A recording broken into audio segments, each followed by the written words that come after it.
अस्सलामु अलैकुम वरहमतुल्लाहि वबरकातुहू। कैसे हैं आप सब? ठीक हैं, खैरियत से हैं? अल्लाह करीम आप सबको शाद व आबाद रखे। अल्हम्दुलिल्लाह एक बार फिर हम मदनी चैनल के स्टूडियो में मौजूद हैं और आज एक और कलाम रज़ा की रिकॉर्डिंग करने हाजिर हुए हैं। अल्हम्दुलिल्लाह हमारे साथ आज हमारे इमाम साहब असद मदनी भाई हैं। इनसे पूछते हैं कौन सा कलाम है और फिर इंशाल्लाह उसकी तर्ज भी सुनते हैं। वालेकुम वरहमतुल्लाहि वबरकातुहू। वालेकुम सलाम वरहमतुल्लाहि वबरकातुहू। कैसे हैं असद भाई? ठीक हैं आप? खैरियत से हैं?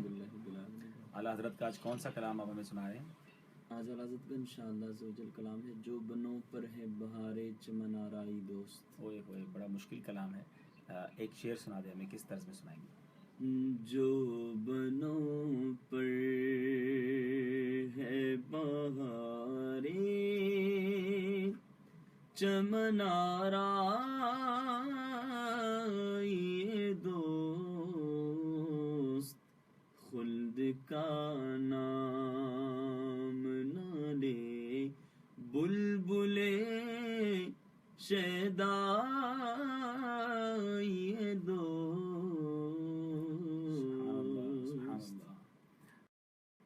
अभी इसको पढ़ रहा था। आला हज़रत के सारे ही कलाम बहुत निराले हैं।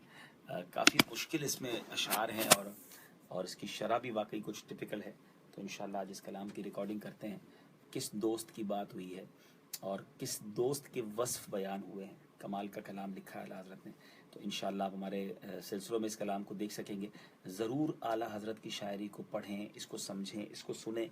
आशिक माह रिसालत ने ये इमाम इश्क व मोहब्बत हैं, अपने अशार के ज़रिए भी नबी पाक के इश्क को दिल में दाखिल करते हैं। और कल इंशाल्लाह अल्लाह ने चाहा तो फैज़ान मदीना, आलमी मदनी मरकज़ फैज़ान मदीना में, चूँकि कल जुमेरात है, दुनिया में जहाँ भी कहीं भी हों तो अपने जुमेरात के इज्तिमा में शिरकत करनी है। जो बाबुल मदीना कराची वाले हैं वो कल हमारे आलमी मदनी मरकज़ फैज़ान मदीना आएँ इंशाल्लाह। कल मेरा बयान है इंशाल्लाह और कल मौजू भी बड़ा प्यारा है, मदीना पाक हाज़री का अंदाज़।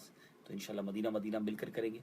तो मदनी चैनल पर लाइव नहीं होगा, कोशिश करेंगे कि मेरे पेज पे लाइव हो जाए, वरना मदनी चैनल पर गालिबन पाकिस्तान के किसी और शहर से लाइव होगा। लेकिन कल मगरिब से इशा जो कराची और उसके अतराफ़ में है, अगर वो हो सके तो आलमी मदनी मरकज़ फैज़ान मदीना आएँ, मिल के ज़िक्र मदीना करेंगे इंशाअल्लाह। अस्सलामु अलैकुम वरहमतुल्लाहि वबरकातुहू।